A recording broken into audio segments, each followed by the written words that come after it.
I have been asked to make a review for Armored Core by people in my comment sections. Now at this point it's a little late, the game's been out for a bit, so I would struggle to find something to say that was different than any other reviewer that you've seen at this point. And frankly, I don't think I could do a proper review, because my reviews often focus on the negative a lot of the time. I don't do many reviews, but when I review something, I like looking at the negative aspects to those things. I like focusing on what I didn't like. Even if I love the game, even if I think the game's the best thing ever, it is my preference to look at the negative. And Armored Core 6 doesn't have any negatives. I can't think of a single thing that I dislike about it. When I play a video game, I will have out like a notepad, or I'll have a Google Drive tab opened up where I can write the problems that I'm having with the game, where I can make notes of my nitpicks and issues. And my Google Drive tab, my document, is blank. There's nothing on it. There's only the title on it. It's lonely and by itself, like my Baldur's Gate friend that I abandoned to play Armored Core 6. So this video isn't a review. I can't do a proper review. If you want my thoughts, here they are. Armored Core 6 is the best.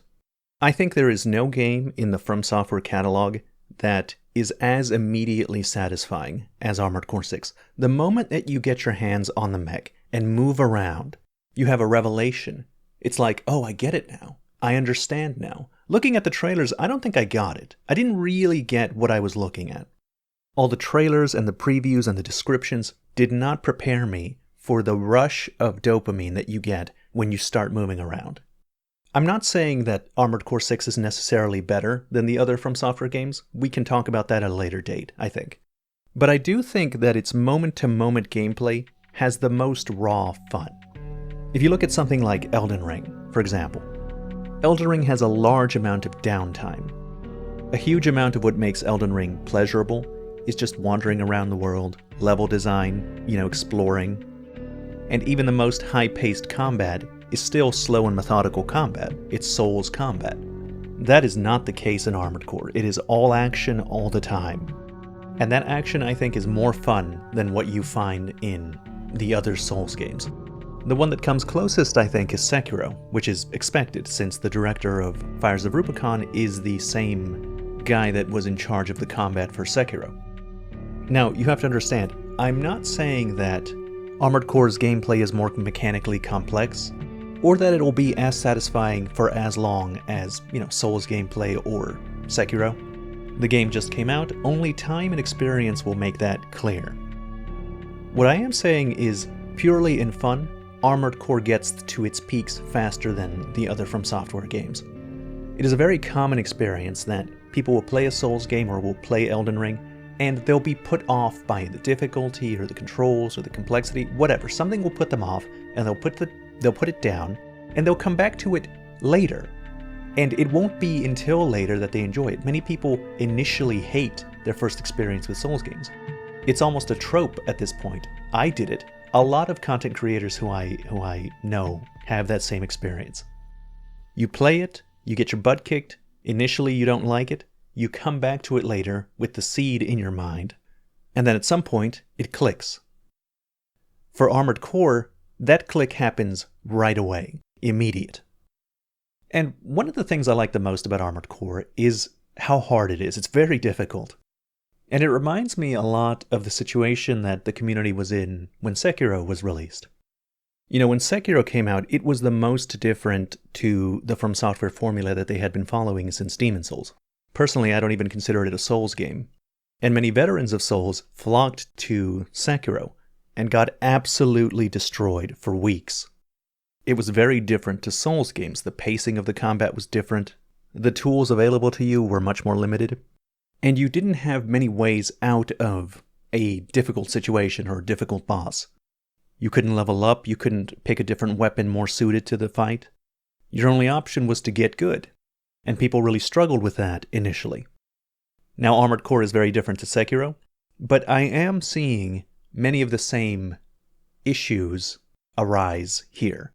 There's a lot of comments, Reddit posts or Steam reviews or comments on my videos talking about how difficult Armored Core actually ended up being.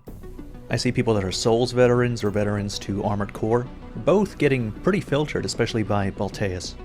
And they're not wrong, it's very difficult. But personally, I consider this level of difficulty a very positive thing. I also got stuck on Balteus. I got stuck on several different bosses that required me to remodify my mech, try out a different build, buy new parts, tinker with it, and then also how to use it better. I needed to get better at controlling the mech, and I needed to mess around with what I had available to me. It was wonderful, because I had played 3 Armored Core games before I played Armored Core 6. I developed an interest in the series and I wanted to know what it was like before that. So I played 4, 4 Answer, and 3. And if I had any criticisms about them, is that, especially 4 and 4 Answer, there were never any situations in there where it really made me tinker with my build. In those games, customization felt like a suggestion more than a requirement. And as a result, I didn't really get it. All I did was slap 2 assault rifles to each of my hands and then just held down the triggers for pretty much the whole games. I didn't feel a need to mess around with my mech very much and learn what all the different stats did, because what I was doing was working just fine. In 6, the difficulty of some of the encounters you get into, especially with bosses, is high enough that it convinced me to focus on what I was doing when I was building my mech. I actually started reading what each statistic did and how it affected the overall mech. I started practicing more with all the different weapons. And once I was in there, like after crossing the initial hurdle of actually caring about the customization, I was stuck in there. The reason I was customizing things at first was to get over a difficult boss encounter. But having done that, I now understand why people customize their mechs at all. It isn't just to deal with the current situation, it's just fun to build mechs. It's fun to mess around with the different statistics and parts, and tune an AC that's just for you. Now the last thing I want to talk about is the story. Before the game came out, I remember several reviews by outlets said that the story was bland and otherwise criticized it. And I think that those people have stupid opinions and have no taste and should not be listened to. I have no idea where they came to that conclusion. The only way I think you could come to that conclusion is if you didn't really finish the game, you just played the first few hours before things get interesting. But for me, I'm deeply invested. I'm still deeply invested. I will probably make at least a few videos on the story and the lore and some of the themes. The story and lore in From Software titles is one of the things they're most known for. And it's one of the things I care about the most in their titles. It's not good enough for me if the game just has good gameplay. I am a story-oriented person. I need my stories to be compelling. And I was worried that Armored Core 6 would have a less interesting story than their other titles because Hidetaka Miyazaki wasn't directing this one. He initially directed, but then passed the reins over to Yamamura so that he could focus on other projects. I was expecting a drop in quality, and I'm happy to report that that didn't happen. Soon after you defeat Balteus, the story gets very interesting. It becomes clear that things aren't as they seem. And surprisingly, even after beating the game, it was the story that made me want to play more. I was hungry for more context. And if anything, I was more interested in the story the second time around. I was paying attention more because I had become familiar with the organizations and people that were being discussed. I love it. I love it.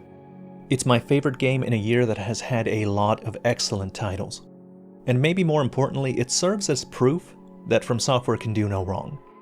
From Software can make any game from any genre, and it instantly turns to gold. Anyway, that's the end of this video. As always, thank you very much for watching.